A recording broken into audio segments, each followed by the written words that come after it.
मैं गर्भस्थ बालक को चेतना देता हूं, इस विषय पर मुझे बोलने के लिए आमंत्रित किया है।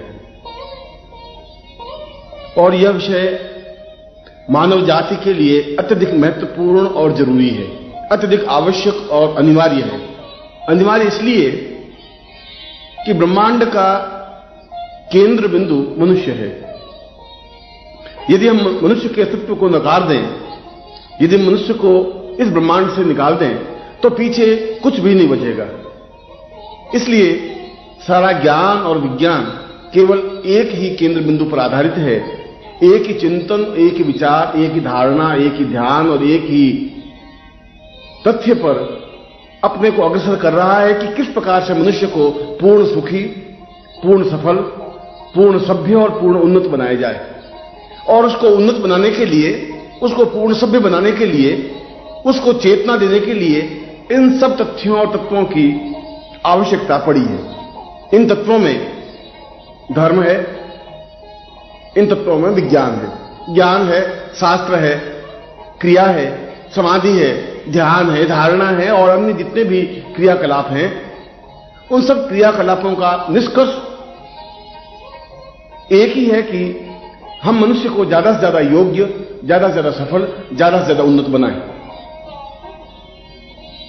आज विज्ञान यदि वायुयान बनाता है तो वायुयान बनाने के पीछे इसका मकसद और मंतव्य इतना ही है कि मनुष्य एक स्थान से दूसरे स्थान पर जल्दी जा सके।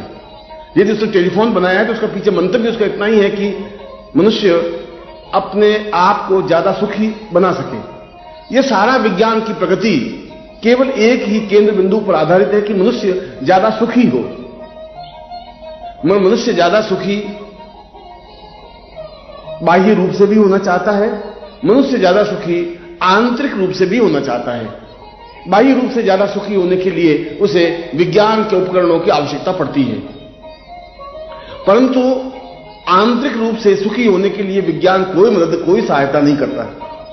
विज्ञान को अगर उन्नति करनी है तो वह केवल उसके बाह्य रूप को सुखी और सफल बना सकता है।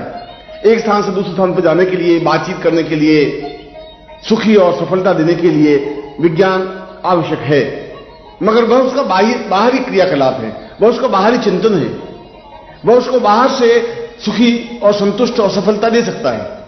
मगर यह जरूरी नहीं है कि यह सब सुख और साधन होते हुए भी मनुष्य पूर्ण आनंद अनुभव कर सके। यह अनिवार्य नहीं है, यह आवश्यक नहीं है, क्योंकि मनुष्य सुख और आनंद अनुभव तभी कर सकता है जब वो आंतरिक रूप से भी सुखी और सफल हो। और आंतरिक रूप से सुखी होने के लिए यह आवश्यक है कि वह धर्म का आश्रय ले, यह आवश्यक है कि वह शास्त्र का आश्रय ले, यह आवश्यक है कि वह उन चिंतन, उन विचारों, उन धारणाओं को अपनाए जो हमारे पूर्वजों ने, हमारे ऋषियों ने हमें प्रदान की है। उसके लिए बाहरी क्रियाकलाप आवश्यक नहीं है, उसके लिए ज्यादा तामझाम की जरूरत नहीं है। उसके लिए जरूरी है कि हम अंदर की ओर प्रवेश करें। उसके लिए जरूरी है कि हम अंदर अपने जितने भी द्वार हैं, अंदर जितने भी चक्र हैं, उन चक्रों को हम भेदन कर सकें। चाहे वह मणिपुर चक्र हो, चाहे नाह चक्र हो, चाहे आज्ञा चक्र हो, चाहे सहस्रार चक्र हो। जब तक हम आंतरिक रूप से समाधि के माध्यम से अंदर नहीं पहुंच सकेंगे और अंदर जाकर के उस समस्त देहों को पार नहीं कर सकेंगे, तब तक हम जीवन में आनंद की अनुभूति नहीं कर सकते। और यदि मनुष्य के जीवन में आनंद नहीं है तो मनुष्य सुखी भी नहीं है।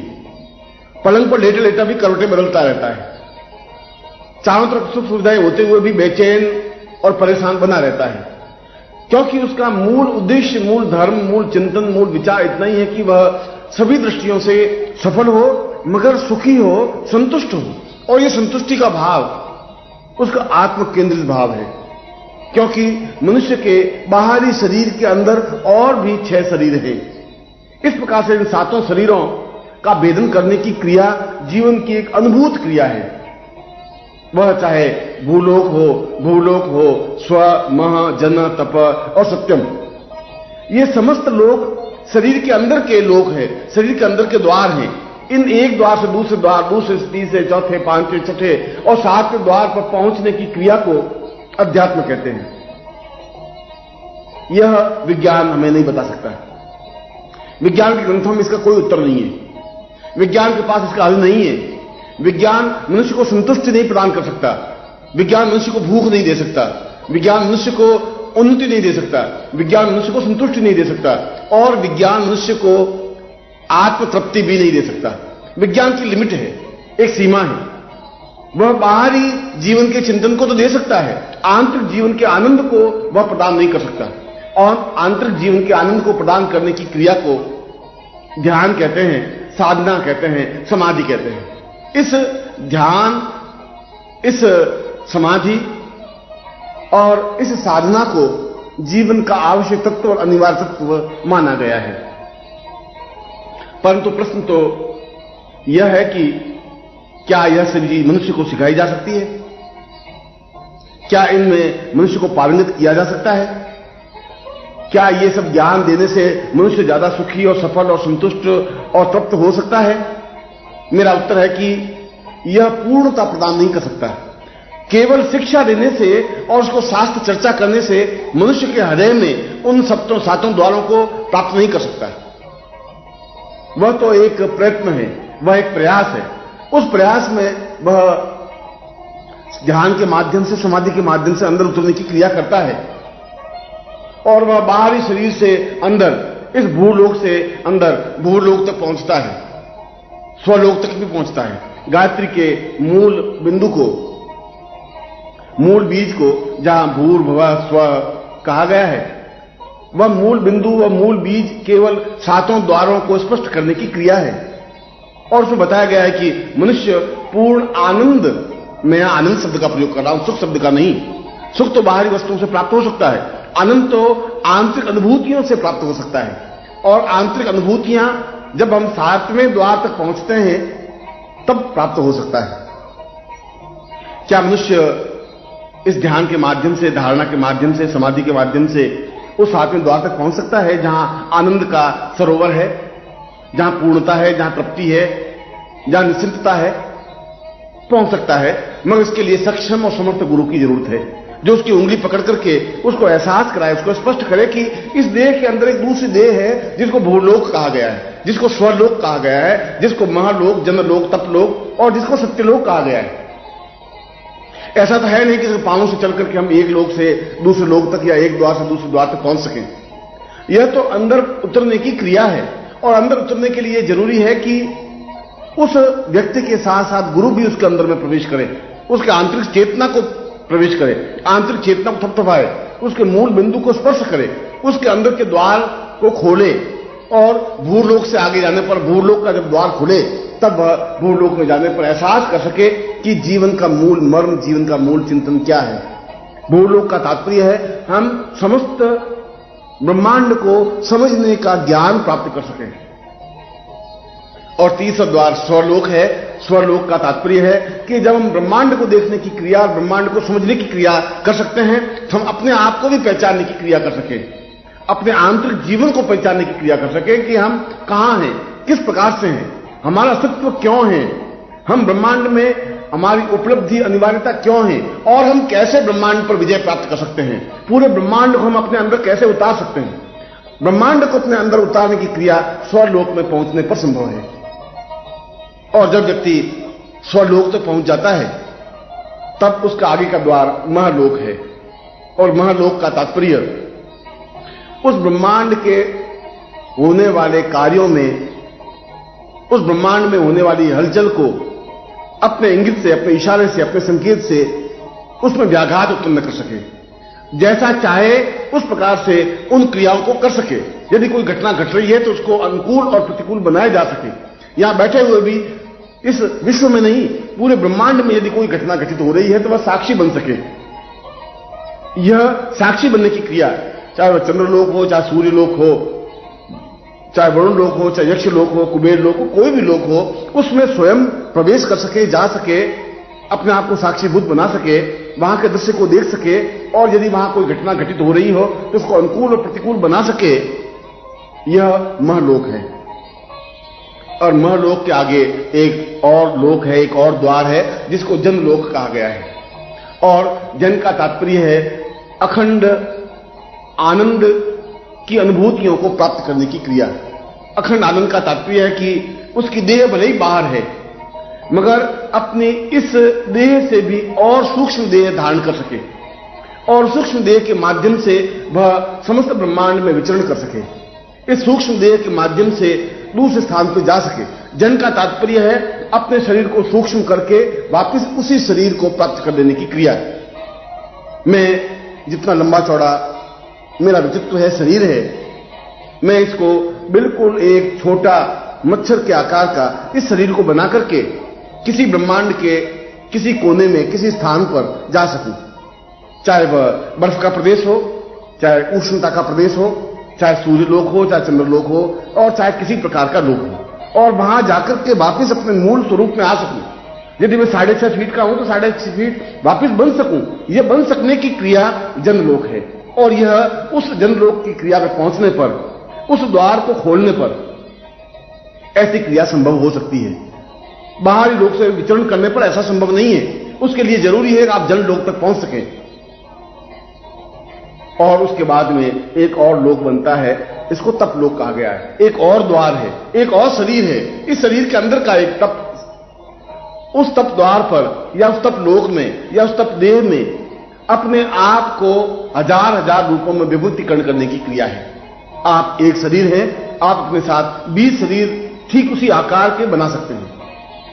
यदि मैं एक हूं तो मैं 20 शरीर बना सकूं, 50 बना सकूं, 100 बना सकूं, और एक ही जैसे रूप, रंग, आकार, विचार, धारणा और चिंतन और सोचना और विचारने की क्रिया के साथ में। और यदि मैं 100 शरीर बना सकता हूं तो एक शरीर से यहां बैठा बैठा बात कर सकता हूं, तो दूसरे शरीर से मैं यहां से 1000 मील दूर बैठा हुआ भी उसी क्षण बात भी कर सकता हूं। तीसरे शरीर से मैं सिद्धाश्रम प्रवेश भी कर सकता हूं। चौथे शरीर से मैं सूर्यलोक में प्रवचन भी कर सकता हूं। 5वें लोक से मैं और क्रिया कर सकता हूं। मनुष्य एक शरीर से जितने शरीर बना लेने की क्रिया बने, एक शरीर को रखते हुए और भी सैकड़ों शरीर बना सके, उसी आकार के, उसी चिंतन से, बुद्धि और भावना के उसी अनुरूप में, उसी अनुपात में, यह तप लोक है, यह तप द्वार है, यह तप जीवन है, यह तप देह है। और यह छठे द्वार तक पहुंचने की क्रिया जब साधक प्राप्त कर लेता है, तब अंतिम द्वार तक पहुंचता है, और वह अंतिम द्वार है सत्यम लोक, जो कि इस शरीर के अंदर 7वां द्वार है, 7वां लोक है, 7वां शरीर है। हम केवल ऊपरी शरीर को ही देख सकते हैं, आंख, नाक, कान, हाथ, पांव, मगर इसके नीचे दूसरा जो शरीर है वह भी उसी प्रकार का हाथ, नाक, कान, पांव से युक्त है। फिर तीसरा, फिर चौथा, फिर 5वां, फिर 6ठा, और 7वां जो सत्यम है वह अपने आप में पूर्ण ब्रह्मानंद है, पूर्ण अखंडानंद है, अपने आप में पूर्ण चैतन्यता युक्त है, और जिसको ईशावास्य उपनिषद में कहा है कि पूर्णमदः पूर्णमिदं पूर्णात् पूर्णमुदच्यते। यह पूर्णत्व प्राप्त कर लेने की क्रिया केवल इस 7वें लोक पर पहुंचने पर ही संभव है, जहां पर किसी प्रकार का विकार नहीं है, जहां पर असीम सिद्धियां उसे प्राप्त है, जहां पर वह जिस प्रकार से भी चाहे ब्रह्मांड में विचरण कर सकता है, जिस प्रकार से भी चाहे हलचल पैदा कर सकता है, जिस प्रकार से भी चाहे अपने शरीर के हजार हजार रूप धारण कर सकता है, अपने आप को छोटा रूप बना सकता है, उस छोटे रूप को वापस पूर्ण रूप में बदल सकता है, और प्रत्येक घटना को वह चाहे इस विश्व में घटित हो रही हो और विश्व से अलावा जितने लोक हैं उन लोकों में घटित हो रही हो, वहां जा सके, उन्हें देख सके, अनुभव कर सके, और उसमें हस्तक्षेप कर सके, उसको अनुभव कर सके। ऐसा योगी, ऐसा व्यक्ति अपने आप में पूर्ण आनंदमय योगी कहा जाता है। और यह सब कुछ इस जीवन में संभव है, और यह सब साधना के माध्यम से निश्चित है। और यदि ऐसा जीवन प्राप्त हो जाता है, फिर जीवन में और किसी प्रकार की न्यूनता रहती ही नहीं, क्योंकि उसको तो हजार हजार सिद्धियां प्राप्त होती हैं। वह चाहे करोड़ों रुपए, स्वर्ण, धन, वैभव, यश, सम्मान प्राप्त कर सकता है, और वह कर सकता है आनंद की अनुभूतियां। वह विज्ञान में पूर्णता प्राप्त कर सकता है तो ज्ञान में भी पूर्णता प्राप्त कर सकता है। ज्ञान और विज्ञान दोनों उसके सामने हाथ बांधे हुए खड़े रहते हैं। वह केवल विज्ञान के माध्यम से ही नहीं, वह स्वयं विज्ञान में बन जाता है, और ज्ञान के माध्यम से नहीं, वह स्वयं ज्ञानवान बन जाता है। इसलिए उसको ज्ञान मंत्र कहा जाता है, इसलिए उसको विज्ञान मंत्र कहा जाता है, इसलिए विज्ञान ज्ञान का पूर्ण चैतन्य स्वरूप कहा जाता है। जहां विज्ञान और ज्ञान पूर्ण रूप से एक दूसरे में समावेश हो जाते हैं, वह अखंड आनंद है, वह सत्य लोक है, वह सत्य द्वार है। मगर यह सब क्रिया अत्यंत जटिल अत्यंत पेचीदी और अत्यंत श्रम साध्य है, क्योंकि यह यात्रा का स्थान नहीं है। यह तो अपने आप में बाहरी देह को भुला करके दूसरे देह में पहुंचने की क्रिया है, फिर दूसरे देह को भी निर्जीव करके तीसरे देह में पहुंचने की क्रिया है। यह साधक अपने आप में नहीं पहुंच सकता। इसके लिए यह जरूरी है कि उसके पास सक्षम और समर्थ गुरु हो। उसके लिए जरूरी है कि वह उस गुरु को पहचानता हो। इसके लिए जरूरी है कि उस शिष्य में पूर्ण आत्मसमर्पण हो, और इसके लिए इससे भी ज्यादा जरूरी है कि वह अपने आप को पूर्ण रूप से मिटा दे, अपने हस्ती को गुरु में लीन कर दे, उसका अस्तित्व तो नहीं रहे, अपने आप में चिंतन विचार कुछ नहीं रहे, वह अपने आप में गुरुमय बन जाए। और जब गुरुमय बन जाए तो गुरु स्वयं उसके साथ एक देह से दूसरे देह, दूसरे देह से तीसरे देह, और इस प्रकार से सातवें देह तक उसको पहुंचा देता है और वापिस देह में ले आता है। यह साधना की क्रिया है। यह गायत्री मंत्र का मूल स्वरूप है। गायत्री मंत्र केवल रटने की क्रिया नहीं है। गायत्री मंत्र को उच्चारण करने की क्रिया नहीं है। गायत्री को इसलिए मंत्रों में श्रेष्ठ मंत्र नहीं कहा गया कि उस मंत्र में कोई खासियत है। उस मंत्र में ऐसी कोई विशेषता नहीं है। उस मंत्र का 5 करोड़ मंत्र जाप करने से भी कुछ लाभ नहीं हो सकता। जपने से कुछ नहीं हो सकता, रटने से कुछ नहीं हो सकता, उच्चारण करने से कुछ नहीं हो सकता। उसका जो मूल अर्थ है उसको समझने से सब कुछ हो सकता है। और उसका मूल अर्थ यह है कि हम किस प्रकार से अंदर जाए, ये रास्ता बताया है। उसमें तत्सवितुर्वरेण्यं भर्गो देवस्य धीमहि धियो यो न प्रचोदयात् का मूल अर्थ और मूल चिंतन यह है कि यदि उसके बीच में बताया गया है कि शरीर के 7 द्वार हैं, और पहला द्वार, पहला देह अगर हमारा मानव शरीर है, और 7वां देह पूर्ण आनंद की अनुभूति है, पूर्ण अखंडानंद है, पूर्णानंद है, अपने आप में पूर्ण मदा पूर्ण मिदम है, तो इस देह से 7वें देह तक कैसे पहुंचे, ये कैसे पहुंचने की क्रिया तत्सवितुर्वरेण्यं भर्गो देवस्य धीमहि धियो यो न प्रचोदयात् में समझाई गई है। ये तो खैर आगे का विषय है, मगर इसको समझने के लिए भी गुरु की जरूरत है। वह गुरु जो खुद 7वें द्वार तक पहुंच चुका हो, वह गुरु जो अपने आप में पूर्ण सक्षम हो, वह गुरु जो प्रत्येक ब्रह्मांड के किसी लोक में पहुंचने की क्षमता रखता हो और दूसरों को भी ले जाने की क्रिया जानता हो, दूसरों को समझाने की क्रिया जानता हो। ऐसा गुरु यदि जीवन में मिल जाता है तो इससे बड़ा जीवन का सौभाग्य कुछ नहीं हो सकता। यह हमारा दुर्भाग्य हो सकता है कि ऐसा गुरु प्राप्त होने पर भी हम उसे नहीं पहचान सकें। यह हमारे जीवन की विडंबना हो सकती है कि ऐसा गुरु पास में खड़ा है और हम अपने ही माया मोह में और क्रियाकलाप में लिप्त रह सकें। ऐसे हमारे जीवन का दुर्भाग्य हो सकता है कि ऐसा गुरु हमें सहज सुलभ हो जाए और हम उसको समझ ही नहीं सकें, उसके आभा मंडल को पहचान नहीं सकें, उसके जीवन के मर्म को समझ नहीं सकें, और हम अपने आप को पूर्ण आत्मोत्सर्ग नहीं कर सकें, समर्पण नहीं कर सकें। और समर्पण नहीं कर सकते तो हम गुरु को भी प्राप्त नहीं कर सकते। गुरु पैसों से नहीं खरीदे जा सकते, गुरु सेवा से भी नहीं खरीदे जा सकते। गुरु तो अपने आप में न्योछावर कर देने की क्रिया से खरीदे जा सकते हैं, प्राप्त किए जा सकते हैं। यदि आप अपने अस्तित्व को मिटा देते हैं तो गुरु आपकी जगह अपने आप खड़ा हो जाता है। और जब गुरु खड़ा हो जाता है तो आप एक अत्यंत लघु रूप बनकर के उसके साथ इस देह से दूसरे, तीसरे, चौथे और 7वें देह तक पहुंच सकते हैं। और जहां 7वें देह पर पहुंच जाते हैं तब यह विज्ञान अपने आप में बहुत छोटा सा आपके सामने खड़ा हो जाता है। फिर आपको एक स्थान से दूसरे स्थान पर जाने के लिए वायुयान की जरूरत नहीं होती। फिर आपको एक जगह से दूसरी जगह बात करने के लिए किसी टेलीफोन या दूरसंचार की जरूरत नहीं पड़ती। तब आपको विज्ञान के किसी प्रकार के माध्यम की आवश्यकता, अनिवार्यता नहीं होती। फिर तो आप स्वयं सक्षम हैं, समर्थ हैं, फिर तो आप पूर्ण योग्य हैं, फिर तो आप कुछ भी और किसी प्रकार से करने में समर्थ हैं। ये कुछ भी और किसी प्रकार से करने की क्रिया को अपने आप में पूर्ण चैतन्यता कहा जाता है, इसको पूर्णता कहा जाता है, उसको पूर्ण मिदम कहा गया है। परंतु इससे भी ज्यादा महत्वपूर्ण क्रिया यह है कि यह सारा ज्ञान हम गर्भ में बालक को दे सकते हैं। यह अत्यंत आवश्यक है, यह अत्यंत अनुकूल है। जो ज्ञान हम बाहरी मनुष्य को पैदा होने के बाद, सक्षम होने के बाद, सयाना होने के बाद, समझदार होने के बाद जो ज्ञान हम 25 साल में दे सकते हैं, वह केवल हम 5 महीने में उसको ज्ञान दे सकते हैं। 25 साल को 5 महीनों में परिवर्तित कर देने की क्रिया, या 25 साल में जो ज्ञान दिया जाता है वह केवल 5 दिन में दे सके, यह केवल गर्भ के माध्यम से ही संभव है। क्योंकि गर्भ में केवल बालक नहीं रहता, गर्भ में तो अपने आप में ब्रह्मांड का एक सक्षम व्यक्तित्व रहता है, ब्रह्मांड का एक जीव रहता है। गर्भ में जो बालक है उसका पूरे ब्रह्मांड से संबंध है, संपर्क है, साहचर्य है।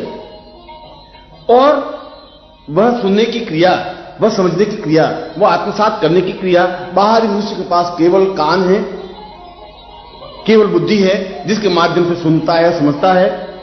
मगर गर्भस्थ बालक के प्रत्येक रोम रोम कान बने हुए होते हैं। शरीर के करोड़ों जो छिद्र हैं, शरीर में जो करोड़ों रोम हैं, वे सभी कान हैं, वे सभी आप में बुद्धि है, वह सभी अपने आप में चेतना है, वह अपने आप में सक्षमता है, उनको समझने की क्रिया के माध्यम से। इसलिए बाहरी संसार हम केवल 2 कानों के माध्यम से सुना सकते हैं और आंतरिक गर्भ को हम हजारों करोड़ों कानों के माध्यम से सुना सकते हैं। बाहरी शरीर को केवल 1 बुद्धि के माध्यम से समझा सकते हैं और अंदर के गर्भ के बालक को करोड़ों बुद्धि चेतना के माध्यम से समझा सकते हैं, क्योंकि वह व्यक्ति ज्यादा बुद्धिमान, ज्यादा सक्षम, ज्यादा समर्थ है। इसलिए समर्थ है कि बाहरी व्यक्तित्व या बाहरी व्यक्ति और पैदा हुआ बालक, पैदा होने के बाद बालक केवल मृत्यु लोक का एक सामान्य प्राणी बनकर के रह जाता है। उसका घेरा, उसके सोचने की शक्ति, उसकी आबद्ध होने की क्रिया एक छोटे से घेरे में आबद्ध बनकर के रह जाती है। वह ज्यादा नहीं सोच सकता, वह ज्यादा समझ भी नहीं सकता। इसलिए जब बालक गर्भ में होता है तो अत्यंत मुस्कुराता हुआ, खिलखिलाता हुआ बालक होता है। उसके चेहरे पर एक विशेष आभा मंडल होता है। यदि हम गर्भ में इस बालक के चित्र को खींचें, कैमरे के माध्यम से बालक के चित्र के बिंब को लें, तो हमें देखेंगे कि वह अपने आप में पूर्ण चैतन्य बालक है। ऐसा लगेगा कि उसके सिर के चारों ओर आभा मंडल है। ऐसा प्रतीत होगा कि उसके चेहरे पर एक अत्यंत सम्मोहक मुस्कुराहट है, क्योंकि वह ग्रहण करने की सामर्थ्य शक्ति रखता है, इसलिए कि वह ब्रह्मांड का एक भाग है, इसलिए कि ब्रह्मांड के परिपार्श्व का एक बिंदु है, हेतु है, एक चिंतन है। मत ज्यों ही वह उस ब्रह्मांड से कटता है, क्योंकि मां का गर्भ अपने आप में पूर्ण ब्रह्मांड है और मां का गर्भ संसार का सबसे ज्यादा सुकोमल और सक्षम और सुरक्षित स्थान है। मैं मोटे तौर से अगर उदाहरण दूं तो जितना सुख और आराम हमारे ड्राइंग रूम में बैठने पर मिलता है, जितनी लचीली गद्दियां होती हैं, जितना लचीला सोफा होता है, जितने आरामदायक पर्दे होते हैं, जितना अच्छा कालीन बिछा होता है, उससे ज्यादा नर्म और गुदगुदी गद्दियां, सोफा और उससे ज्यादा सुकोमल गलीचा मां के गर्भ में होता है। उससे ज्यादा आराम उसे वहां मिलता है। जो बाहरी सुरक्षा में है उससे ज्यादा सुरक्षा उसे मां के गर्भ में मिलती है। इसके 2 कारण हैं। एक तो वह स्थान अपने आप में पूर्ण सुरक्षित है, दूसरा मां के गर्भ की यह विशेषता है कि वह बालक उस समय तक, जब तक मृत्यु लोक में जन्म नहीं ले लेता, तब तक पूरे ब्रह्मांड से जुड़ा हुआ होता है, क्योंकि ब्रह्मांड के किसी कोने से वह आया हुआ होता है। हो सकता है वह देवलोक से आया हुआ बालक हो सकता है पितृलोक से आया हुआ बालक हो सकता है किसी और लोक से आया हुआ बालक हो। जिस लोक से भी बालक आया हुआ है, उस लोक से उसका सीधा संपर्क साचर्य रहता है और यह संपर्क रह देने की क्रिया इसलिए होती है कि उसका सारा शरीर ब्रह्मांडमय बनता है, उसका सारा शरीर ब्रह्मांडमय होता है। वह केवल 2 कानों से ही नहीं सुन पाता, वह केवल 2 नेत्रों से ही नहीं देख पाता, उसके सारे शरीर के हजारों हजारों चित्र, करोड़ों छिद्र अपने आप में कान होते हैं और प्रत्येक छिद्र अपने आप में एक बुद्धि का परिपार्श्व होता है। इसलिए वह ज्यादा समर्थ है समझने में, ज्यादा समर्थ है ग्रहण करने में, ज्यादा समर्थ है अपने आप में पूर्णता प्राप्त करने में। और इसीलिए मैंने कहा है कि बाहरी जीवन में हम जो ज्ञान, जो चेतना और यह शरीर के 7 द्वारों तक पहुंचने की जो क्रिया 20 साल में जाकर समझा पाते हैं, वह गर्भ में केवल 5 दिन में ही समझा सकते हैं। और व्यक्ति उन 5 दिनों में उतना ज्ञान, उतनी चेतना प्राप्त कर लेता है जो हम उसको बाहरी जीवन में नहीं समझा सकते, क्योंकि जन्म लेने के बाद उसका घेरा अत्यंत संकीर्ण बन जाता है। जो बालक मुस्कुराते हुआ गर्भ में रहता है, बाहर आते ही जब एक संकीर्ण घेरे को देखता है तो रोने लग जाता है, बस रूपात करने लग जाता है, वह चिल्लाने लग जाता है, चीखने लग जाता है। मुस्कुराता नहीं है, हंसता नहीं है। इसलिए हंसता नहीं है कि वह उस ब्रह्मांड से कट करके छोटे से घेरे में आके खड़ा हो गया है। हजारों करोड़ों देवताओं, पितरों और लोगों से संबंध होने के बाद जब वो कट करके केवल 4, 6, 10 लोगों से संबंध जोड़ पाता है, कोई चाचा बनता है, कोई पिता बनता है, कोई मां बनता है, कोई भाई बनता है, कोई बहन बनती है, तो केवल 10-12 परिवार या 10-12 लोगों के संपर्क में या उतने ही छोटे से घेरे में आने के बाद वह अत्यंत दुखी अनुभव करता है अपने आप को अत्यंत संतप्त अनुभव करता है और इसीलिए रोने की क्रिया प्रारंभ हो जाती है। यह रोना उसके जीवन की व्यवस्था है, उसके जीवन की मजबूरी है। यह रोना इस बात का द्योतक है कि उसको बाहर आने पर आराम आनंद अनुभव नहीं हुआ। यह रोना इस बात की भी परिचायक है कि बाहर आने के बाद में उसके अनुकूलता प्राप्त नहीं हुई, उसको अच्छा नहीं लगा। वह अपने आप में अत्यंत एक संकीर्ण घेरे में आबद्ध अपने आप को अनुभव करता है और इसीलिए उसका मस्तिष्क एक छोटे से घेरे में आबद्ध हो जाता है। उसके कान एक छोटी सी बात को सुनने के लिए ही आबद्ध हो जाते हैं। वह बहुत सीमित आवाज ही सुन पाता है, वह सीमित दृष्टि तक ही देख पाता है और सीमित स्थान तक, सीमित चिंतन तक सोच पाता है।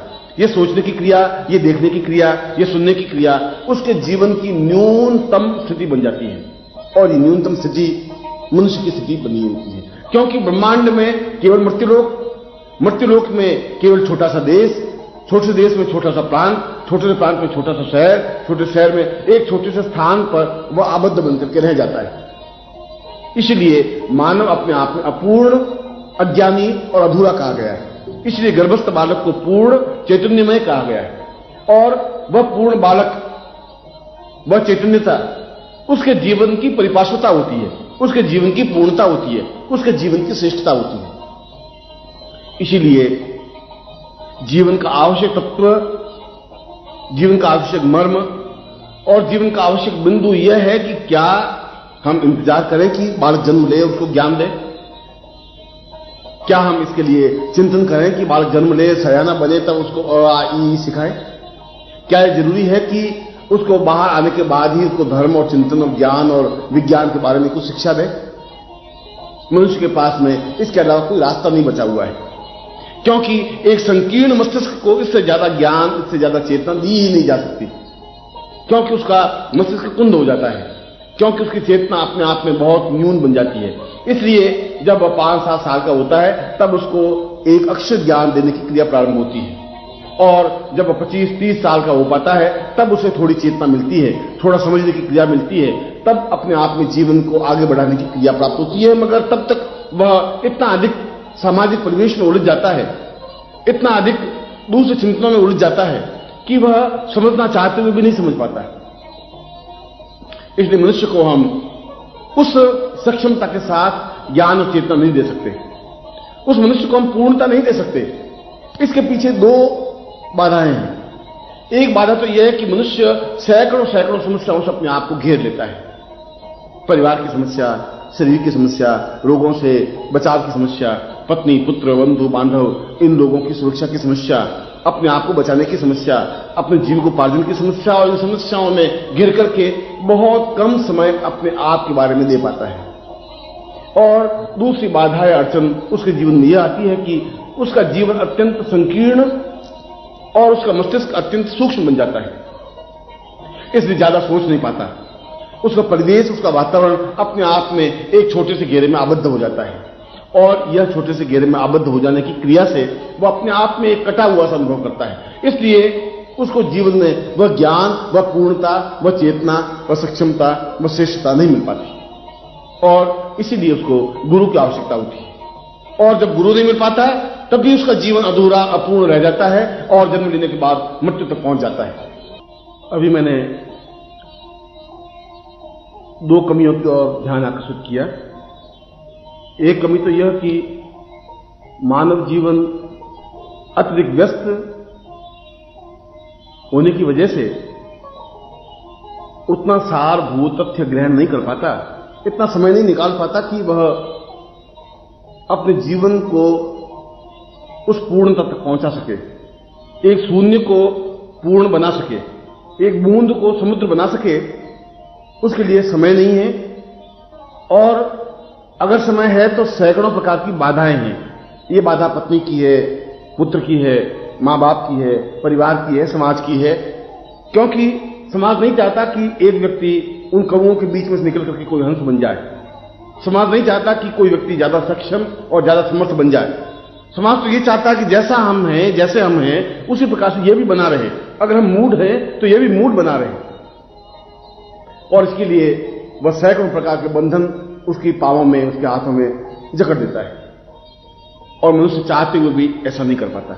मनुष्य चाहते हुए भी उतनी सक्षमता नहीं प्राप्त कर पाता, मनुष्य चाहते हुए भी उतना समय नहीं दे पाता। और दूसरी बाधा उसके जीवन की है कि जीवन लेना, जीवन को बड़ा करना, आयु प्राप्त करना और जिंदगी में आगे बढ़ना तो उसके हाथ में है, मगर समर्थ और सक्षम गुरु मिल जाए यह अनिवार्य नहीं है, यह आवश्यक नहीं है। भिक्षुक मिल सकते हैं, साधारण गुरु मिल सकते हैं, पाखंडी और ढोंगी तो मिल सकते हैं, मगर जो अपने आप में पूर्ण समर्थ गुरु हो वह मिल ही जाए यह आवश्यक नहीं है। ऐसा तो सौभाग्य से ही प्राप्त हो सकता है। ऐसा तो सौभाग्य हो गुरु मिले, और उससे भी बड़ा सौभाग्य हो कि हम गुरु मिले और पहचान लें, और उससे भी श्रेष्ठतम सौभाग्य ये होता है कि पहचान लें और उनके चरणों में अपने आप को समर्पित कर दें। अगर ऐसा नहीं होता तो गुरु मिलना नहीं मिलना बराबर हो जाएगा। अगर ऐसा नहीं होता तो गुरु मिला और हम उसके पास में से निकल गए, सुगंध का झोंका आया और हम उसमें रच पच नहीं सके, पास में से आगे बढ़ गए। वसंत ऋतु आई और हम उस वसंत ऋतु को अनुभव ही नहीं कर सके, फूल खिला और हम उसका आनंद नहीं ले सके, कोयल ने कूक भरी और हम उसकी आवाज को अपने शरीर में आत्मसात नहीं कर सके। कोयल तो अपनी जगह कूक भरेगी, मोर तो अपनी जगह नाचेगा ही, मेघ तो अपनी जगह गर्जन करेगा ही, मगर आप उसको अनुभव कर सके या नहीं कर सके यह आपके भाग्य पर निर्भर है, यह आपके सौभाग्य पर निर्भर है। गुरु तो जीवन में मिलते ही हैं, मगर यह आपके सौभाग्य पर निर्भर है कि समर्थ और सक्षम गुरु मिले। यह आपके सौभाग्य पर निर्भर है कि आप उस गुरु को पहचान सकें, क्योंकि हमारे जीवन की विडंबना यही है कि समर्थ और सक्षम गुरु होते हुए भी हम अत्यंत सामान्य स्थिति में खड़े रह जाते हैं। हम उनको पहचान नहीं पाते, हम उसे सामान्य आदमी समझ लेते हैं। हम केवल हाथ जोड़ने और पांव को छूने की क्रिया तक ही गुरु को पूर्णता प्राप्त करने की क्रिया मान लेते हैं। हम छोटा सा फल और छोटी सी दक्षिणा भेंट करके अपने आप को पूर्णता होने का दावा कर लेते हैं और शिष्य बनने का दावा कर लेते हैं। यह शिष्यता नहीं है, यह जीवन की पूर्णता भी नहीं है, यह जीवन का रास्ता नहीं है। जीवन का रास्ता तो यह है कि हम अगर ऐसे समर्थ सक्षम गुरु मिले तो उनके चरणों में बैठे, बिना किसी स्वार्थ के, बिना किसी छल के, बिना किसी कपट के, बिना किसी और चिंतन के, अपने आप को थॉटलेस माइंड, विचार शून्य बना करके अपने आप को समर्पित कर दें। तुदीयम वस्तु गोविंद तुभ्यमेवं समर्पयेत्। ये तुम्हारी वस्तु है, शरीर तुम्हारा है, मेरा मन प्राण, मेरा चिंतन, मेरी धारणा सब कुछ तुम्हारा है और मैं आपको सौंप रहा हूं, आप जो कुछ चाहे वैसा करें। और गुरु तो चाहता ही यही है कि वह एक शून्य से पूर्णता प्राप्त करे। गुरु तो केवल इतना ही तो करना चाहता है कि वह बूंद से समुद्र बन जाए। गुरु तो यह चाहता है कि इस पृथ्वी पर खड़ा रहकर कि वह सूर्य बन सके, आफताब बन सके, अपनी रोशनी बिखेर सके, हजारों हजारों लोगों को प्रकाश दे सके, करोड़ों लोगों का कल्याण कर सके, जीवन में पूर्णता प्राप्त कर सके। और गुरु चाहता है कि अपने सदृश अपने शिष्य को बना सके। गुरु का सारा चिंतन, सारा ध्यान इसी तथ्य पर आधारित होता है, मगर उसके लिए पात्र सही होना चाहिए। अपात्र को ज्ञान वह नहीं दे सकता, अपात्र उसको धारण भी नहीं कर सकेगा। इसलिए पात्रता की पहचान गुरु ठोक बजा के करता है। गुरु पहले निश्चित कर लेता है कि यह शिष्य समर्थ है, सक्षम है या नहीं, और वह सैकड़ों प्रकार से उसकी परीक्षा ले सकता है। लेने का हक है, लेने का अधिकार है उसको। ऐसा नहीं हो जाए कि आज हम परीक्षा नहीं लें, कल वो अपात्र निकल जाए। ऐसा नहीं हो कि आज हम सही ढंग से पहचान नहीं सकें और कल वो पथभ्रष्ट बन जाए। ऐसा नहीं हो कि कल वो एक सामान्य व्यक्ति बनकर के रह जाए। इसलिए उसको बार बार उसको प्रताड़ना देनी जरूरी है। यह हमें मालूम है कि यह मिट्टी में मिला हुआ सोना है, यह भी हम समझते हैं ये सोना ही है, फिर भी उसको आभूषण बनाने के लिए बार बार तपाना ही पड़ेगा, बार बार उसको पीटना ही पड़ेगा, बार बार हथौड़ी की चोट उसको देनी ही पड़ेगी। ये सब कुछ जानते हुए कि यह सोना है, फिर भी उसको पूर्ण चमकदार धातु बनाने के लिए उस पर प्रहार करने पड़ेंगे, उसको तपाना पड़ेगा, आग में झोंकना पड़ेगा। तब वह जाकर के देवताओं का मुकुट बनता है, तब वह जाकर के सुंदरियों के गले का हार बनता है, तब वह जाकर के एक श्रेष्ठतम धातु बन जाता है। और गुरु भी ठीक इसी प्रकार से अपने शिष्य को फटकारता है, डांटता है, रपटता है, उसकी परीक्षा लेता है, उसको कष्ट देता है, उसको बाधाएं, परेशानी, अड़चने देता है, और ये देखता है कि वास्तव में ही यह सही धातु है या नहीं, वास्तव में यह देवताओं को मुकुट बनने की क्रिया जानता है कि नहीं, वास्तव में यह पूर्णता प्राप्त कर सकता है या नहीं। ऐसा तो नहीं हो कि यह बीच में लड़खड़ा जाए, ऐसा तो नहीं हो कि यह बीच में हतोत्साहित हो जाए, ऐसा तो नहीं हो कि बीच में अपनी पगडंडी बदल दे। इसलिए उसकी परीक्षा लेनी गुरु का कर्तव्य, गुरु का धर्म, गुरु का मर्म, गुरु का चिंतन है, और गुरु को ऐसा करना ही चाहिए। अपात्र को दान देने से हजारों शिष्यों का नुकसान हो जाता है। और यदि पूरे जीवन में एक भी सही समर्थ शिष्य मिल जाए, उसको ज्ञान दे दें, चेतना दे दें, तो वह हजारों लोगों का कल्याण कर सकता है। परंतु आवश्यकता इस बात की है कि क्या हम यह चेतना जो जन्म लेने के बाद दी जाती है गर्भ में दे सकते हैं? क्या इस वर्तमान विश्व में यह क्रिया जीवित है? हमने पुराणों में तो सुना है, हमने वेदों में इस बात को अनुभव किया है कि गर्भ स्थित बालक को ज्यादा चेतना दी जा सकती है, उसको जैसा ज्ञान देना चाहे दिया जा सकता है, उसको पूर्ण पंडित योगी बनाया जा सकता है। परंतु क्या समय के साथ साथ वह ज्ञान लुप्त तो नहीं हो गया? समय के साथ साथ वह क्रिया समाप्त तो नहीं हो गई? समय के साथ साथ वह सब जो शास्त्र था वह अपने आप में शून्य तो नहीं बन गया? ज्ञान कभी समाप्त नहीं होता, अनुभव कभी भी समाप्त नहीं होते।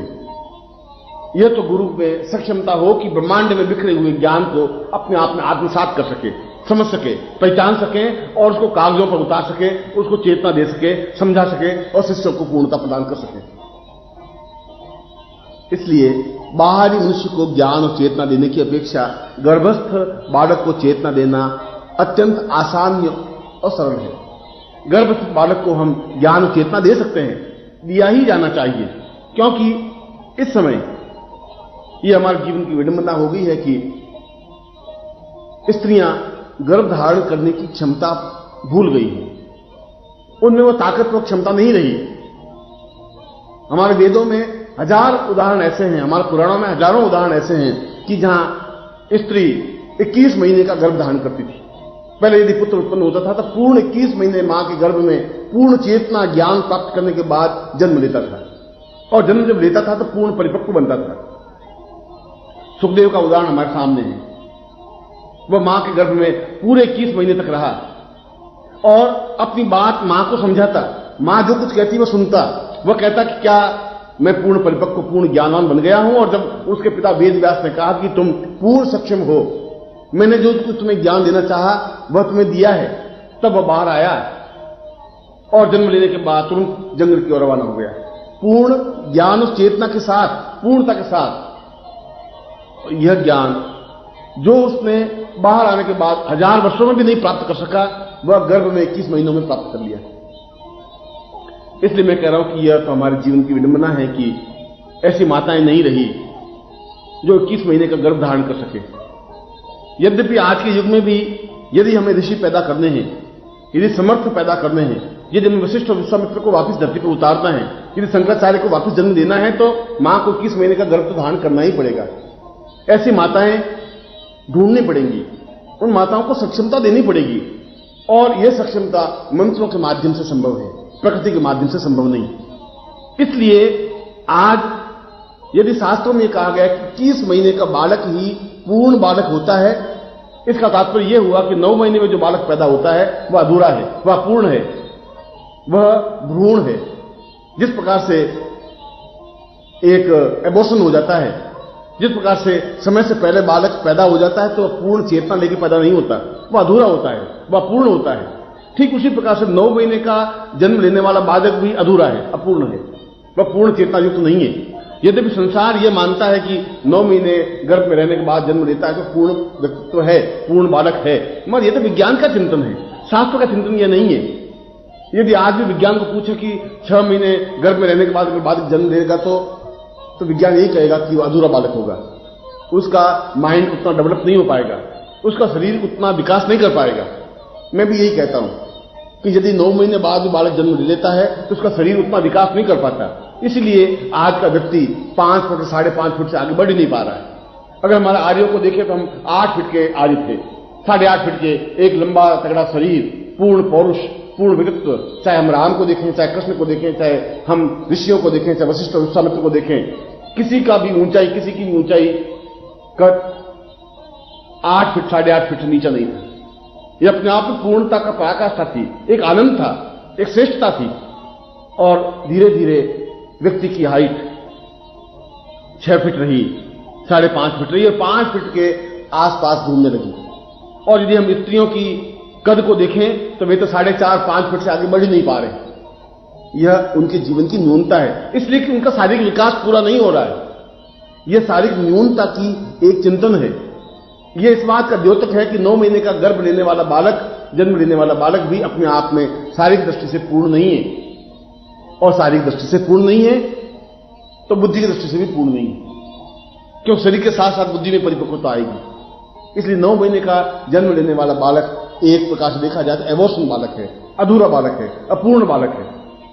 उसमें वह तथ्य, वो ज्ञान, वो चेतना प्राप्त नहीं हो सकती। मगर इसकी विडंबना यह है कि वह मां स्वयं 9 महीने से ज्यादा गर्भ को धारण कर ही नहीं पाती। उसके जीवन की चिंतन, उसके जीवन की धारण करने की शक्ति समाप्त हो गई है, और यह धारण करने की शक्ति मंत्रों के माध्यम से ही प्राप्त हो सकती है। मंत्र से यदि उसके गर्भ को पूर्ण सुरक्षा दी जाए, मंत्रों के माध्यम से उस गर्भ को पूर्ण चेतना दी जाए, तो गर्भ में धारण करने की शक्ति बढ़ जाएगी। 10 महीने, 11 महीने, 12 महीने, 13, 14 और 21 महीने तक भी वो गर्भ धारण कर सकता है। और यदि हमें केवल सामान्य मानव ही पैदा करने हैं तो 9 महीने का गर्भ चल सकता है। मगर यदि हमें ऋषि पैदा करने हैं, यदि हमें पूर्ण पौरुष पैदा करने हैं, यदि हमें राम और कृष्ण पैदा करने हैं, तो पूरे 21 महीने का गर्भ तो लेना ही पड़ेगा। और इसीलिए आज 25,000 वर्षों के बाद भी दूसरा वशिष्ठ पैदा नहीं हो सका, दूसरा विश्वामित्र पैदा नहीं हो सका, दूसरा गर्ग, अत्रि, कणाद, पुलस्त्य पैदा नहीं हो सके, दूसरा राम पैदा नहीं हो सका, दूसरा कृष्ण पैदा नहीं हो सका। क्यों नहीं पैदा हो सके? दूसरा शंकराचार्य 2500 वर्ष बीतने के बाद भी पैदा क्यों नहीं हुआ? क्यों एक शंकराचार्य पैदा होकर रह गया? इसलिए कि उसके बाद में हमें धारण करने की शक्ति समाप्त हो गई, इसलिए कि हमें धारण करने की क्षमता खत्म हो गई, इसलिए कि हम पूर्ण पुरुष पैदा करने की शक्ति को खो बैठे। और इसीलिए पूर्ण पौरुषता और पूर्ण पुरुष पैदा करने की शक्ति के लिए यह जरूरी है कि मां के गर्भ को हम पूर्ण चैतन्यता प्रदान करें। यह जरूरी है कि जब मां का गर्भ केवल 2 महीने का रहे, तभी से मंत्र क्रिया के माध्यम से पुंसवन क्रिया संपन्न करें। और पुंसवन क्रिया शास्त्र का एक विधान है, 16 संस्कारों में से एक संस्कार है।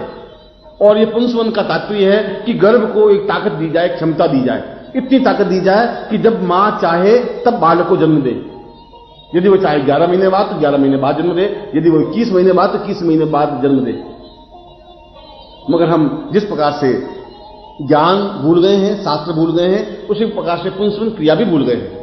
आज ऐसा ब्राह्मण और ऐसा कोई पंडित और ऐसा कोई गुरु रहा नहीं जो पुंसवन क्रिया संपन्न करवा सके, और ऐसी माताएं भी नहीं रही जो पुंसवन क्रिया प्राप्त कर सके, अपने आप में स्वीकार कर सके। क्योंकि यह क्रिया कष्ट साध्य नहीं है, मगर क्रिया पेचीदी है, यह शास्त्र क्रिया है। उसके गर्भ के 7 द्वारों को बांधना पड़ता है, एक ही द्वार नहीं।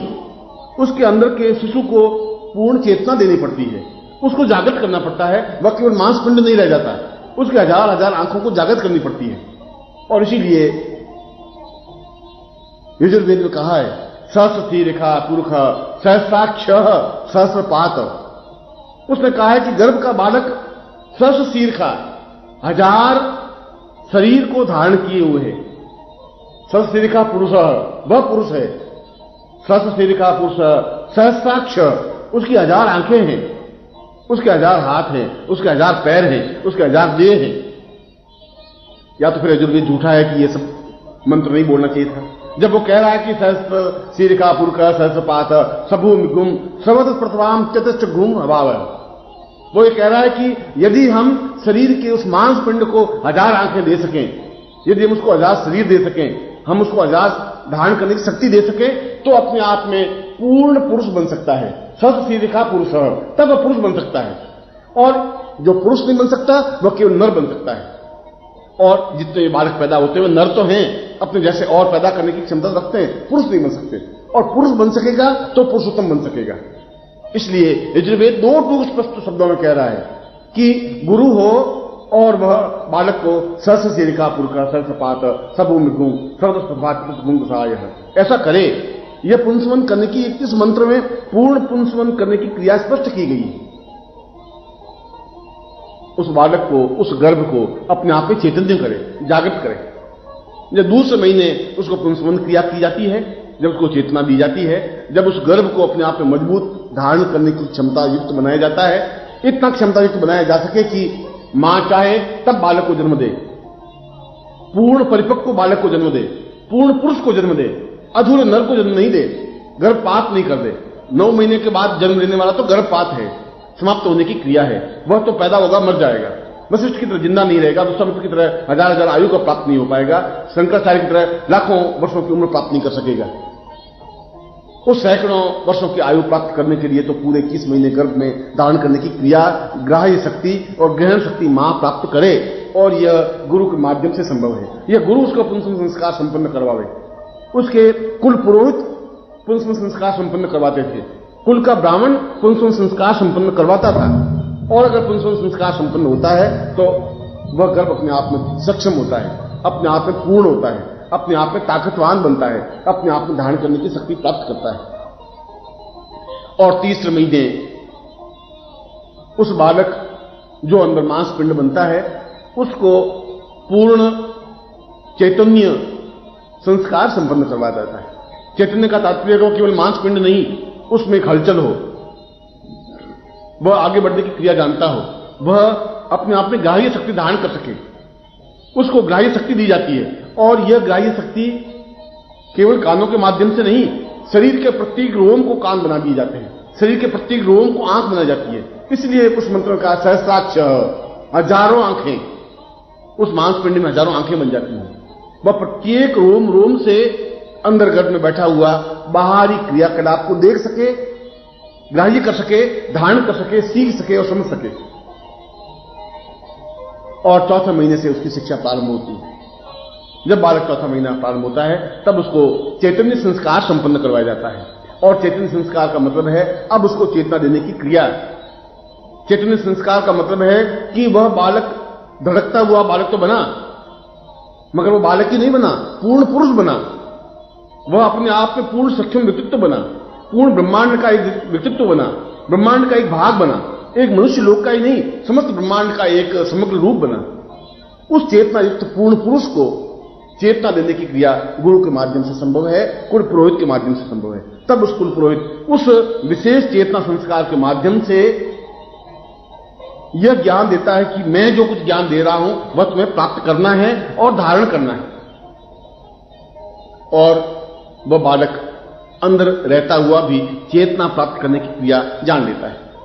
इसलिए जहां पुंसवन संस्कार जरूरी है वहां चेतना संस्कार भी जरूरी है। चौथे महीने में एक विशेष तरीके से, विशेष क्रिया के माध्यम से उस मां को बिठा करके उसके प्रत्येक शरीर के अणु और परमाणुओं को खोलना पड़ता है। मां के पूरे शरीर को अपने ब्रह्मांड का एक पार्श्व बनाया जाता है। पूरा ब्रह्मांडमय उस शरीर को बनाना पड़ता है।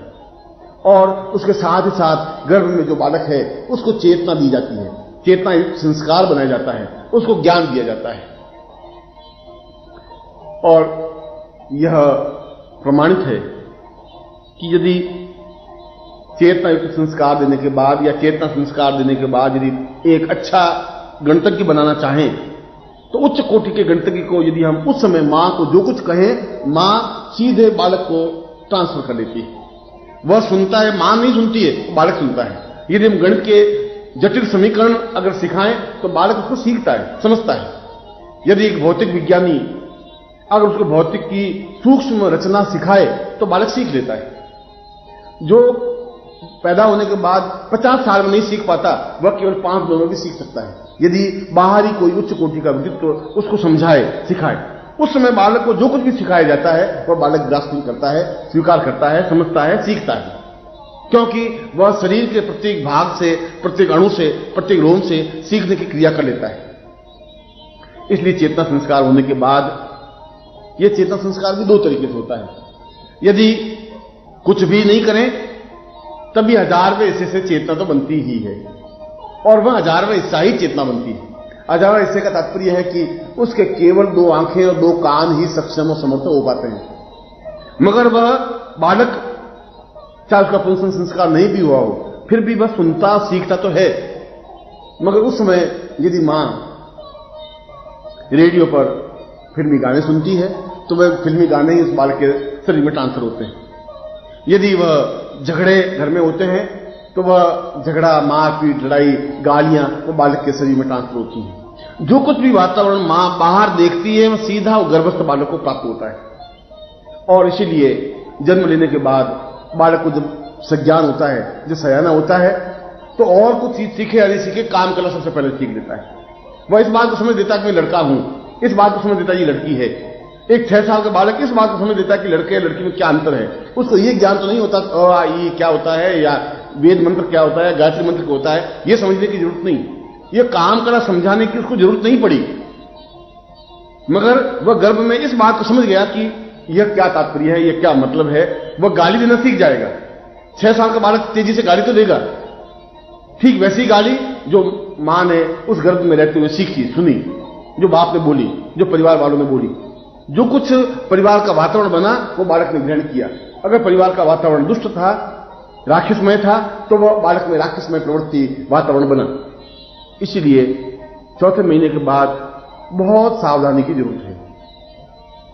3 महीने और 28 दिन के बाद जब बालक चेतना युक्त बनता है, तब यद्यपि 1000 चेतना के बीच में वह केवल एक ही चेतना की रश्मि, एक ही चेतना की किरण प्राप्त करता है, मगर केवल एक चेतना के माध्यम से ग्रास्पिंग शक्ति, धारण करने की शक्ति, सुनने की शक्ति, समझने की शक्ति, सीखने की शक्ति तो प्राप्त कर ही देता है। और इसीलिए मां जो कुछ देखती है बालक देखता है, मां जो कुछ सुनती है बालक सुनता है, मां जो कुछ करती है बालक उसको समझने की कोशिश करता रहता है। पर यदि चेतना संस्कार किया जाए तो 1000 किरणों के माध्यम से चेतना संस्कार संपन्न होता है। केवल एक रश्मि के माध्यम से नहीं, केवल एक किरण के माध्यम से नहीं, शरीर के जितने रोम हैं वे सब चेतना युक्त बन जाते हैं। इसलिए उसमें धारण करने की शक्ति प्रबल हो जाती है, उसको सीखने की शक्ति बहुत तेज हो जाती है, वह बहुत जल्दी किसी चीज को समझ लेता है। इसलिए चेतना संस्कार जीवन का एक आवश्यक अनिवार्य तत्व है। अब प्रश्न ये उठता है कि क्या इतने विज्ञान के ज्ञान को या इतने बड़े विज्ञान को क्या हम उसको 2 मिनट में दे सकते हैं या 5 दिनों में दे सकते हैं? ये जरूरत भी नहीं है। ब्रह्मांड में जितना विज्ञान फैला हुआ है वह पूर्ण चेतना युक्त बनने पर वह अपने आप स्वीकार करता रहता है। और ब्रह्मांड में तो पूर्ण विज्ञान फैला हुआ है, पूर्ण ज्ञान फैला हुआ है। उस सारे ज्ञान को, सारे विज्ञान को अपने आप ग्रहण करता रहता है। उसके लिए कोई ट्यूटर की जरूरत नहीं, उसके लिए किसी शिक्षक की जरूरत नहीं, उसको समझाने की जरूरत नहीं। वह अपने आप में समझता रहता है, अपने आप में सीखता रहता है। इसलिए इस चेतना संस्कार को जीवन का एक आवश्यक तत्व है। और मैं निश्चित रूप से कह सकता हूं कि मैं गर्भस्थ बालक को चेतना संस्कार देता हूं और उसको पूर्ण सक्षम, समर्थ, योग्य और पूर्ण पुरुष बनाने की क्षमता रखता हूं, और ऐसा होना ही चाहिए। यही मेरा आशीर्वाद है। मैं गर्भस्थ बालक को चेतना देता हूं, यह विषय अत्यंत गूढ़, दुरूह और गोपनीय रहा है। इसके प्रथम भाग में मैंने इसके सैद्धांतिक पक्ष को विवेचन किया, और अब इस दूसरे भाग में सैद्धांतिक भाग के साथ साथ उस दुर्लभ और गोपनीय मंत्रों को भी स्पष्ट करूंगा जिन मंत्रों के माध्यम से गर्भस्थ बालक को चेतना दी जा सकती है,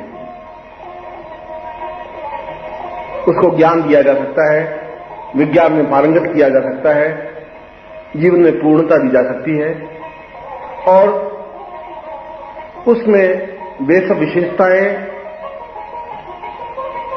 दी जा सकती हैं जो सामान्य मनुष्य के लिए संभव नहीं है। मगर दूसरे भाग को समझने के लिए यह अत्यंत आवश्यक है कि इसके पहले भाग को, जो मैंने ऊपर विवेचित किया, समझना जरूरी है। पहले भाग को समझने के बाद ही इस दूसरे भाग की उपयोगिता है। मैंने पहले भाग में स्पष्ट किया कि बालक जब गर्भ में 3 महीने 28 दिन का हो जाता है,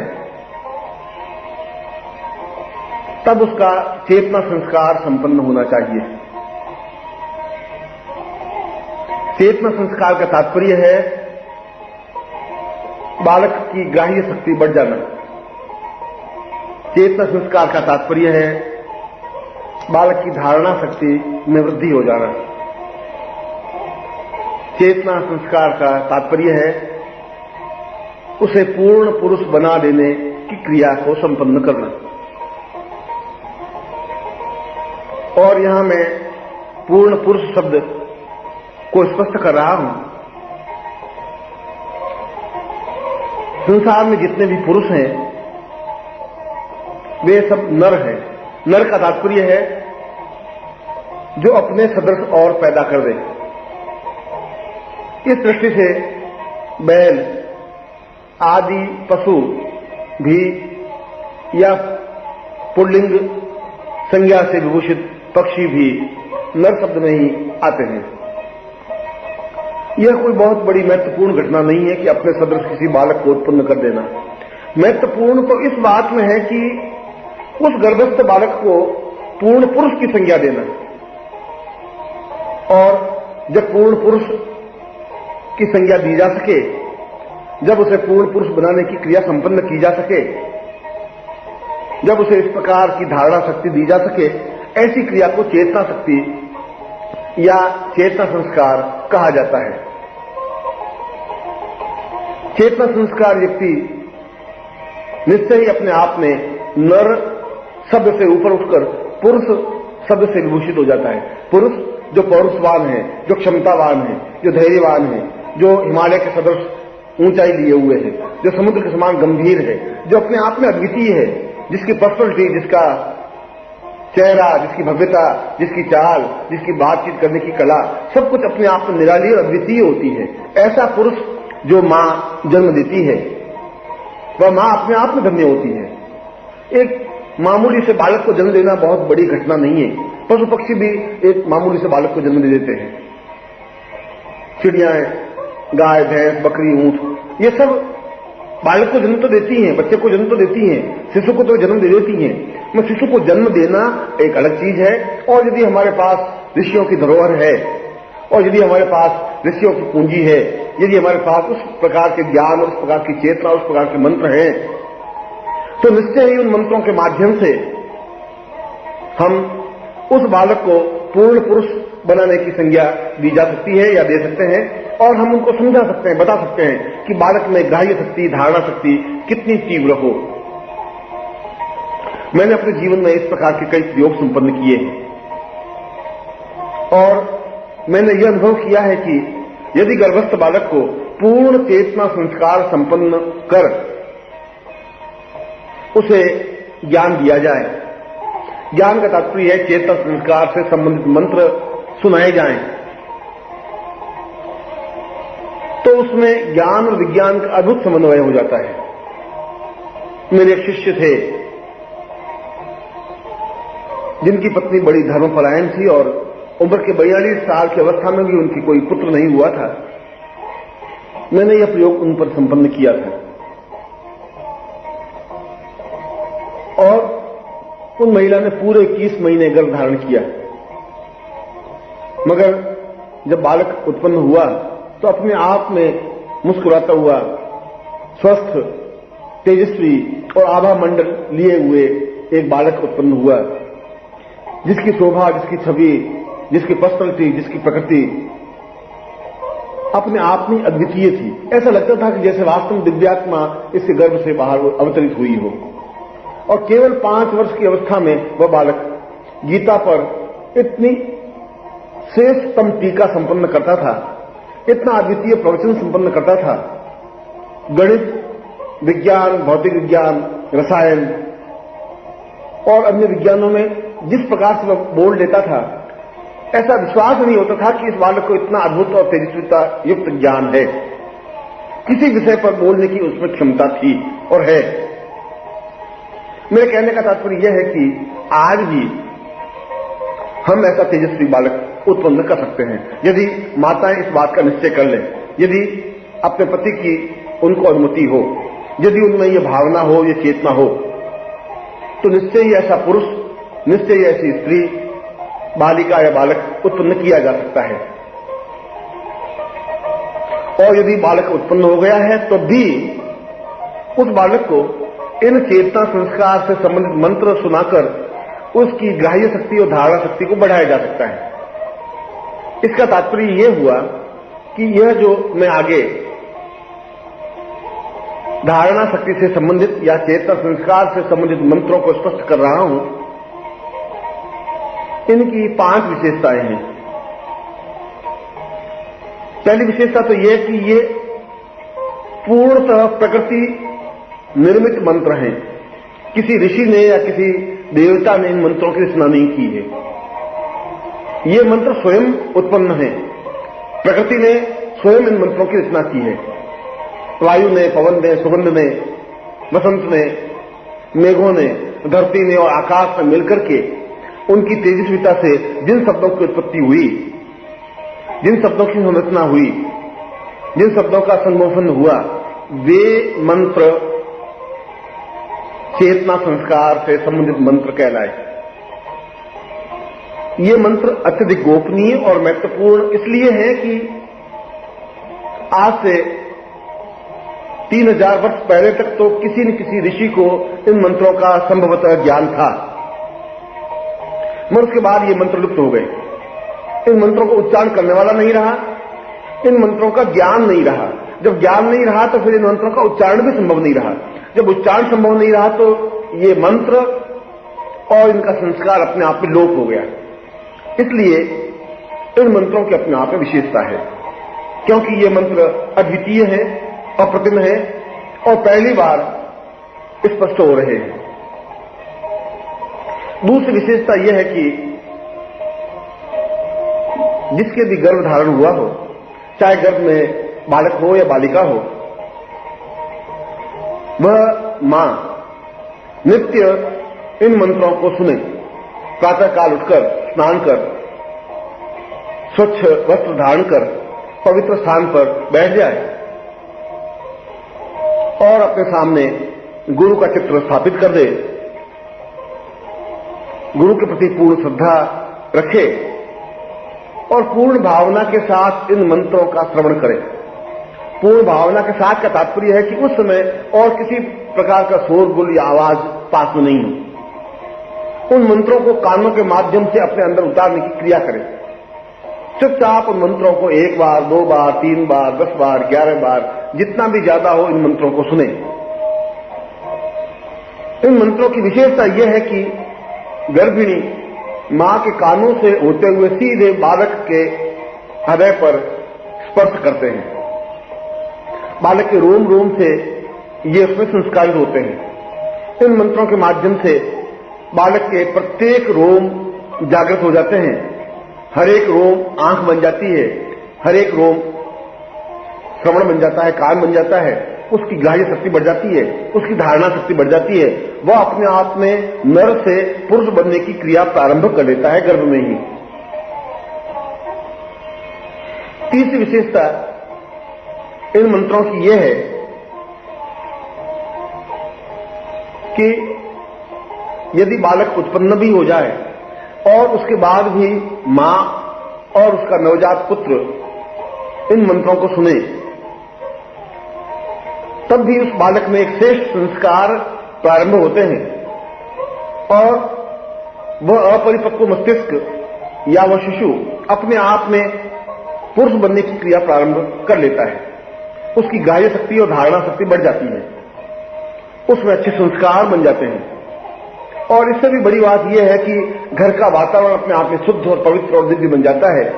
जहां इन मंत्रों की रचना, जहां इन मंत्रों की ध्वनि होती है, वहां स्वयं देवता सशरीर पूर्णता के साथ विद्यमान होते हैं और इन मंत्रों का श्रवण करते हैं, आशीर्वाद देते हैं। बालक को ही नहीं, मां को ही नहीं, घर के अन्य सदस्यों को, प्राणियों को भी, घर को भी, जिससे कि वह घर सभी प्रकार से दिव्य, उन्नत, अद्वितीय, श्रेष्ठ और संपन्नता युक्त बन सके। तीसरी विशेषता इन मंत्रों की यह है कि जब मां इन मंत्रों का श्रवण करती है तो बालक को और किसी प्रकार का ज्ञान देने की जरूरत नहीं होती। न उसको भौतिक विज्ञान सिखाने की जरूरत होती है, न उसको गीता का ज्ञान देने की जरूरत होती है, न उसको महाभारत या रामायण समझाने की जरूरत होती है और न विश्वामित्र संहिता या वशिष्ठ उपनिषद या अन्य किसी प्रकार का शास्त्र चर्चा करने की जरूरत होती है। क्योंकि इन मंत्रों में ब्रह्मांड के समस्त ज्ञान और ब्रह्मांड के समस्त विज्ञान का सार स्वयं संग्रहित है। क्योंकि ये सारे मंत्र अपने आप में बीज मंत्र हैं। इसका प्रत्येक अक्षर अपने आप में बीज है। बीज का तात्पर्य है कि एक एक अक्षर अपने आप में एक एक ग्रंथ की विशेषता अपने आप में लिए हुए है। इसलिए जब यह मंत्र उस बालक के शरीर को स्पर्श करता है तो स्पर्श करते ही वह अक्षर खुल करके पूर्ण ग्रंथ बन जाता है और जो पूरे ग्रंथ में जो ज्ञान होता है वह पूरे ग्रंथ का ज्ञान उस बालक को प्राप्त हो जाता है, चेतन मस्तिष्क पर भी अचेतन मस्तिष्क पर भी। इसलिए ऐसा बालक भौतिक विज्ञान में पूर्णता प्राप्त किया होता है, आध्यात्मिकता में पूर्णता प्राप्त किया होता है, कुंडली जागरण में पूर्णता प्राप्त किया होता है, सूर्य विज्ञान या अन्य जितने भी ज्ञान और विज्ञान की कलाएं हैं, अन्य जितने भी विज्ञान हैं, जितने भी विषय हैं, उन सारे विषयों में अपने आप में वह पारंगत और दिव्य बन जाता है। उसके बाद तो जन्म लेने के बाद या कुछ समय के बाद तो केवल उसको वह अभ्यास सिखाने की जरूरत होती है, वह एक याद दिलाने की जरूरत होती है।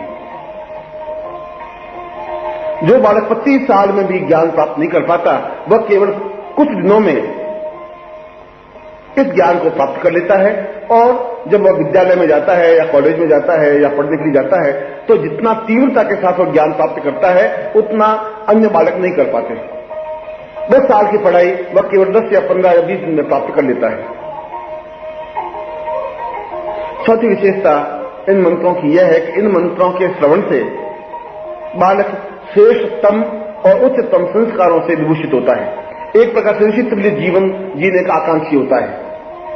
वह अपने आप में पूर्ण वैज्ञानिक होता है, वह अपने आप में पूर्ण गणितज्ञ होता है, वह अपने आप में पूर्ण भौतिक विज्ञानी होता है, रसायन विज्ञानी होता है, वह अपने आप में पूर्ण शास्त्रवेत्ता होता है, वह अपने आप में अद्वितीय भाषणकर्ता होता है, वह अपने आप में समस्त विज्ञान का साक्षीभूत पुंज होता है और सही देखा जाए तो वह अपने आप में पूर्ण ज्ञान का एक समुद्र होता है। और इससे भी बड़ी बात यह है कि इन शब्दों, अक्षरों या इन मंत्रों की वजह से उसका व्यक्तित्व अपने आप में भव्य और अद्वितीय बन जाता है। ऐसा लगता है कि जैसे वह एक अद्वितीय देव पुरुष हो, ऐसा लगता है कि उसको देखने की बार बार इच्छा होती हो। जन्म से लगाकर के मृत्यु तक वह संसार में एक अद्वितीय बनता है और विश्व विख्यात बनकर के मां और बाप का नाम रोशन करता है, विश्व विख्यात बनकर के मां को धन्य धन्य कर बैठता है, विश्व विख्यात बनकर के पिता के नाम को उजागर करता है और इन मंत्रों के प्रभाव की फलस्वरूप वह अपने आप में दिव्यतम, चेतनायुक्त, अद्वितीय, अलौकिक और पुरुषोत्तम बन जाता है। और पांचवी विशेषता, इन मंत्रों को श्रवण करने से बालक का सभी दृष्टियों से पूर्ण विकास होता है। वह ज्ञान के, शास्त्रों के, धर्म, अध्यात्म, उपनिषद, वेद, पुराण और जितना भी हमारा गूढ़ ज्ञान है उनको वह पूर्ण रूप से प्राप्त किए हुए होता है। एक प्रकार से देखा जाए तो वह कायाकल्प संपन्न होता है। सही अर्थों में देखा जाए तो ज्ञान का एक तेजस्वी पुंज होता है। अगर पूर्ण रूप से देखा जाए तो उसमें वह सब चेतना होती है जिस पर वह अलौकिक बन सकता है। जन्म लेने के बाद वह किसी भी विषय पर धारा प्रवाह बोल सकता है, वह चाहे उसने पढ़ा है चाहे उसने नहीं पढ़ा है। गीता पर बोलना हो तो धारा प्रवाह 2, 3, 4, 6 घंटे बोल सकता है। ठीक उसी प्रकार से अणुविज्ञान पर भी वह घंटों बोल सकता है और सटीक, सतर्क, तर्क के साथ, पूर्णता के साथ, अद्वितीयता के साथ। इसीलिए ये मंत्र अपने आप में देव मंत्र कहे जाते हैं, देवेतर मंत्र कहे जाते हैं, देवोत्तम मंत्र कहे जाते हैं, अलौकिक और अद्वितीय मंत्र कहे जाते हैं और चेतना युक्त मंत्र कहे जाते हैं। इन मंत्रों को घर में भी यदि हम सुनते रहते हैं या नित्य प्रातः काल पूजा के समय इन मंत्रों को सुने तो हमारा दैनिक कार्यकलाप अपने आप में एक अलौकिक बन जाता है। हमारे शत्रु अपने आप में समाप्त हो जाते हैं, हमारे कार्य अपने आप में सरल और सुगम बन जाते हैं, देवता हमारी बराबर रक्षा और मदद करते रहते हैं, हमारे सारे काम सुविधापूर्वक संपन्न होते रहते हैं, हमारे चेहरे पर एक ओज, तेजस्विता प्राप्त होती है और हम जीवन में जो कुछ करना चाहते हैं वह सही अर्थों में और पूर्णता के साथ कर बैठते हैं, हमारे आगे के रास्ते खुल जाते हैं। और ठीक उसी प्रकार से यदि स्त्रियां इन मंत्रों का श्रवण प्रातःकाल एक बार कम से कम कर लेती है, वह चाहे गर्भिणी हो चाहे नहीं हो, चाहे उसके गर्भ में बालक हो या नहीं हो, यदि वह सुनती हैं तो उसके चेहरे पर एक अद्वितीयता प्राप्त होती है, एक ओज प्राप्त होता है, एक सौंदर्यता प्राप्त होती है, एक सुंदरता प्राप्त होती है। सारा शरीर एक सांचे में ढल जाता है और उसका स्वरूप और उसका रूप अपने आप में अलौकिक और अद्वितीय बन जाता है। उसको देखने वाला ठक से खड़ा रह जाता है कि वास्तव में एक नारी सौंदर्य है। इन मंत्रों के प्रभाव के फलस्वरूप पूरे शरीर का कायाकल्प होने लग जाता है, पूरे शरीर में एक आलोड़न विलोड़न होने लग जाता है, पूरे शरीर का अपने आप में तेजस्विता का पुंज बनने लग जाता है। इसीलिए इन मंत्रों का प्रभाव गर्भस्थ बालक पर, गर्भिणी पर, घर के वातावरण पर, घर के लोगों पर, पुरुषों पर, बालकों पर, स्त्रियों पर और वृद्धों पर, सभी पर समान रूप से उपयोगी, अलौकिक और अनुकरणीय होता है।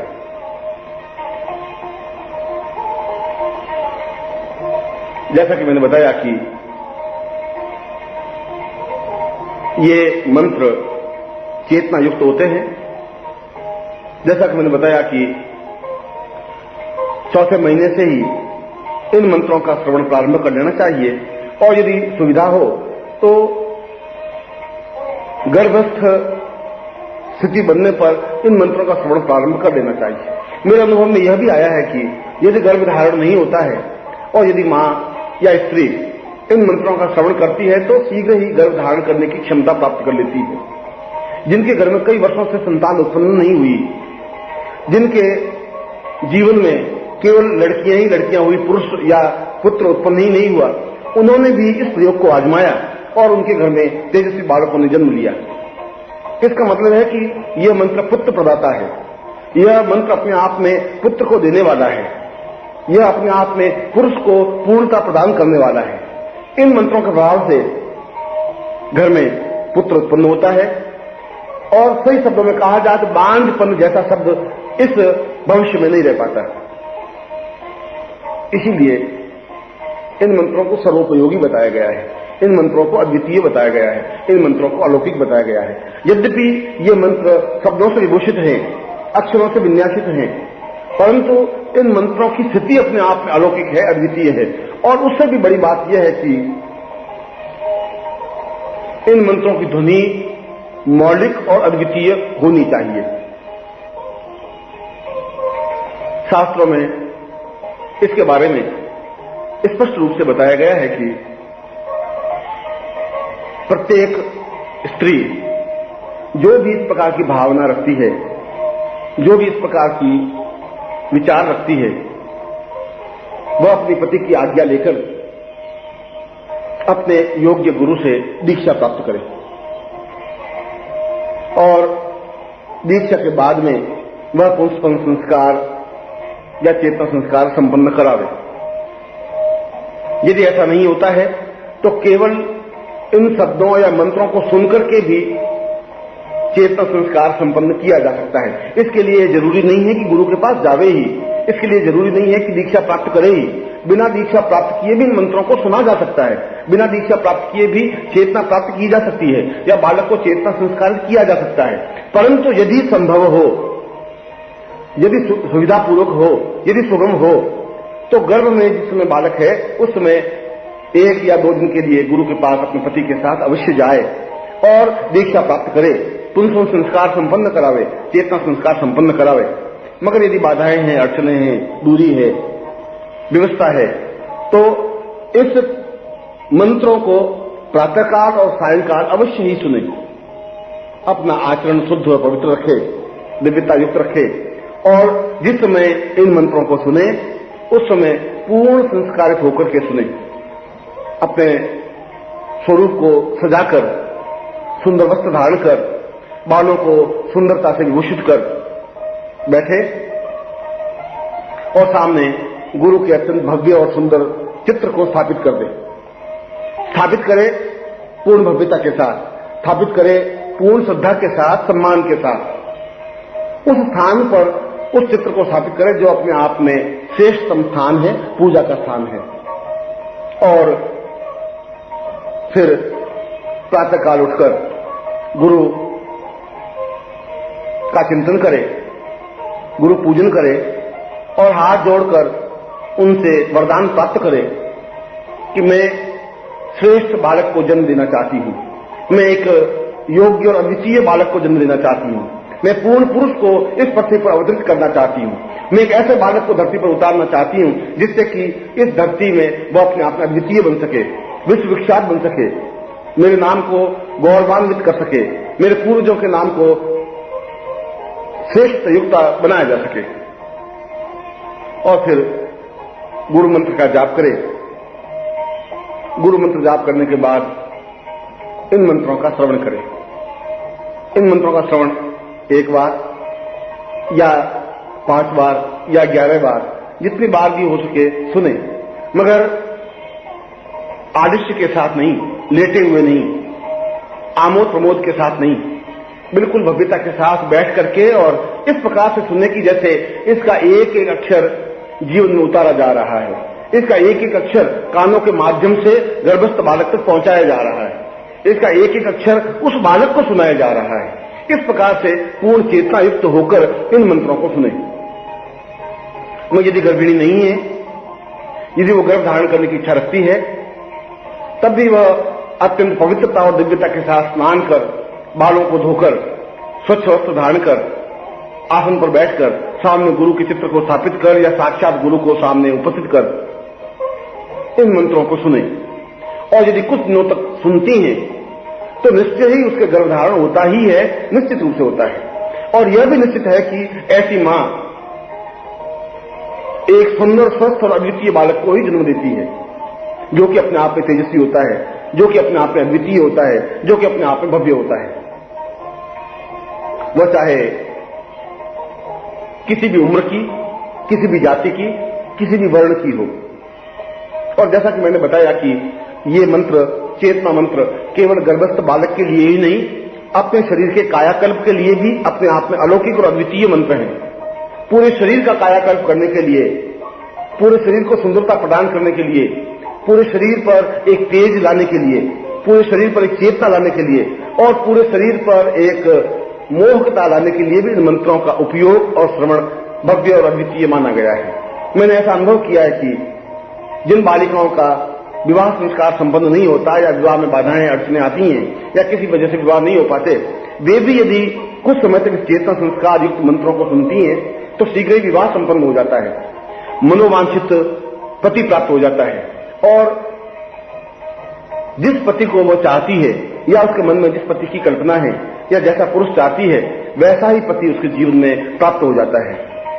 जहां बालिकाओं के लिए, स्त्रियों के लिए यह मंत्र सौभाग्यदायक है, वहां पुरुषों और बालकों के लिए भी यह मंत्र अद्वितीय है, क्योंकि इसके माध्यम से जहां वे शिक्षा में श्रेष्ठता और पूर्णता प्राप्त कर पाते हैं, अच्छे अंक लेकर के उत्तीर्ण होने की क्षमता प्राप्त कर सकते हैं, वहीं इन मंत्रों के माध्यम से उनके चेहरे पर एक तेजस्विता, एक भव्यता, एक दिव्यता अपने आप आ जाती है, एक आभा मंडल स्थापन होता है।